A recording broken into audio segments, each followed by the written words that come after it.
কাল রাতের বিরিয়ানিটা যা ছিল না, ওফ, সাথে আবার সেই মাংসের চাপটা, পেটেও যা চাপ দিচ্ছে।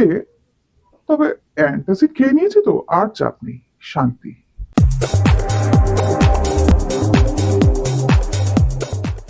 নমস্কার, আমি ডক্টর অর্ক ব্যানার্জি, গ্যাস্ট্রেন্টোলজি বিভাগ, এসএসকেএম হসপিটালের অ্যাসোসিয়েট প্রফেসর। অ্যান্টাসিড খায় না এমন লোক বোধহয় খুঁজে পাওয়া যাবে না। যা কিছুই হোক না কেন, মানুষ ভাবে বোধহয় গ্যাস থেকে হচ্ছে, অতএব অ্যান্টাসিড খেয়ে নাও, সব সমস্যার সমাধান হয়ে গেল।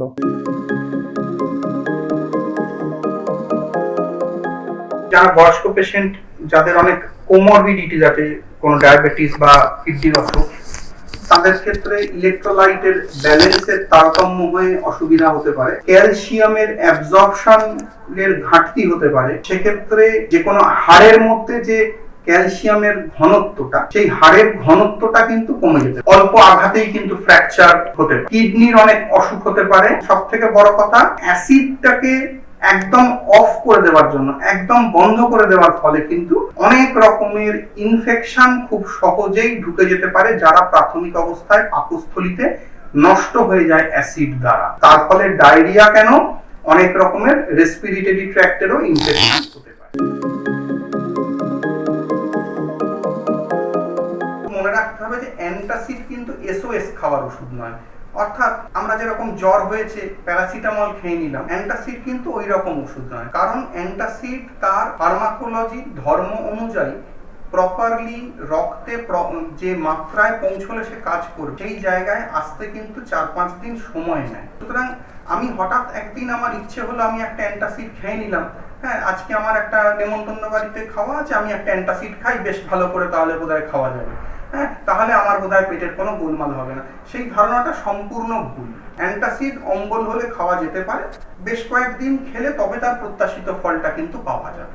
অ্যান্টাসিড প্রপার ইন্ডিকেশনে খেতে হবে। অম্বল হয়েছে, গলা জ্বালা করছে, অ্যান্টাসিড খাওয়া যেতে পারে। গা বমি করছে বা বমি হয়েছে, সেক্ষেত্রে অ্যান্টাসিডের সঙ্গে অ্যান্টি এমেটিক বা বমি বন্ধ করার যে ওষুধগুলো, সেইগুলো খাওয়া যেতে পারে।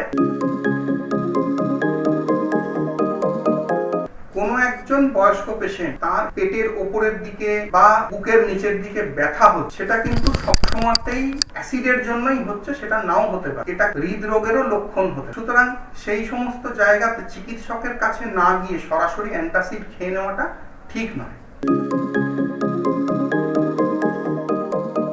আজকাল কিছু কিছু ওষুধ আছে, যেমন ধরুন র্যাফট বলে একটা গ্রুপের লিকুইড ওষুধ এসেছে, যে ওষুধগুলো তুলনামূলকভাবে সেফ, কয়েক মাস খেলে পরে, এমনকি গর্ভবতী মহিলারাও সেই র্যাফট মেডিসিন খেতে পারেন। তাদের ক্ষেত্রে এমনি অ্যান্টাসিডগুলো অতটা সেফ নয়, কিন্তু র্যাফট মেডিসিন তুলনামূলকভাবে সেফ। এটাই আমি বলবো যে মুড়ি মুড়কির মতন অ্যান্টাসিড নিজের মতন খাওয়া একেবারেই ঠিক নয়, সেই পরামর্শ কোনোভাবেই দেওয়া যাবে না। মনে রাখতে হবে যে কারুর যদি কোনো বিশেষ খাবার খেয়ে সমস্যা দেখা দেয়, সেই খাবারটা একটুখানি পরিহার করে চলাই ভালো। রাত্রিরের আহারটা একটু দিনের বেলার তুলনাতে কম করা ভালো। স্মোকিং এর হ্যাবিট থাকলে সেইটা থেকে বিরত থাকা ভালো।